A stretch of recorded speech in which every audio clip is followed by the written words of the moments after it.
सद्गुरु श्री ब्रह्म चैतन्य महाराज गोंदवलेकर, इनका प्रवचन 28 मार्च। भगवान की स्मृति और कर्तव्य के लिए जागृति। प्रत्येक व्यक्ति जब बोलता है तब मैं और मेरा का प्रयोग करके ही बोलता है। मतलब कि प्रत्येक व्यक्ति को इन दो बातों के लिए कुछ कर्तव्य होता है। मेरे शब्द में शरीर और तत्संबंधी सभी बातें आती हैं।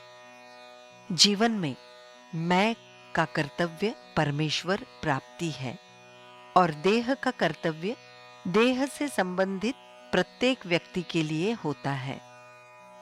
देह के कर्तव्य में धर्म, शास्त्र और नीति को लेकर संबंधित व्यक्ति के साथ आचरण करने के बारे में होता है, अर्थात जिससे अपना जैसा संबंध होगा वैसे उसके लिए अपना कर्तव्य पालन करना। कर्तव्य का अर्थ है बदले में किसी प्रकार की अपेक्षा न रखते जिन जिन बातों के लिए जो करना उचित होगा वो सही ढंग से बिना गलती से करना।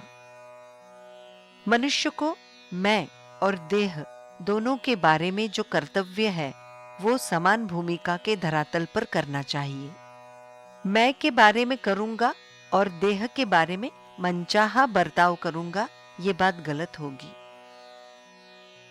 इसका कारण यह है कि मानो कोई मनुष्य नौकरी कर रहा हो, वो नौकरी किस लिए कर रहा है, इसका यदि विचार किया जाए तो ये बात स्पष्ट है कि कोई दूसरा नौकरी के लिए तैयार नहीं है, इसलिए वो नौकरी नहीं करता, बल्कि वो इसलिए नौकरी करता है कि उस नौकरी से जो अर्थार्जन होता है वो परिवार की रक्षा के लिए उपयोगी हो।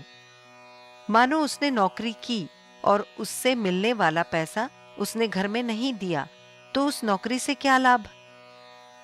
उसी प्रकार मैं के कर्तव्य के नाते भगवान से अनुसंधान किया, किंतु देह के लिए जो कर्तव्य करना चाहिए वो नहीं किया, तो ये वैसी ही बात होगी जैसे नौकरी करके घर में पैसे नहीं दिए। घर में पैसे देने का मतलब है सदाचरण करना। भगवान के अनुसंधान का मतलब है मैं का कर्तव्य। अतः अनुसंधान और सदाचार दोनों आवश्यक हैं। इसलिए प्रत्येक व्यक्ति को भगवान की स्मृति और कर्तव्य के प्रति जागृति रखनी चाहिए और इसका ध्यान रखकर हर साल जन्म दिवस पर हमारा मार्ग कहीं गलत तो नहीं है, इसका भी विचार कर हर किसी को अपनी उन्नति कर लेनी चाहिए। भोजन करते समय वातावरण में सुगंध और मुंह में मधुर कौर रखते हैं, वैसे ही बोलते समय मधुर भाषण और भीतर राम नाम हो। मतलब कि हमारी बाहर भीतर मधुरता हो। जिस प्रकार कोई गायक गाते समय कई ताने लेता है लेकिन अंत में सम पर आता है, वैसे ही भगवंत की ओर निरंतर ध्यान रखकर गृहस्थी में जीवन में जो चाहे करते रहो, लेकिन अंत में सम को भी कभी ना भूलो।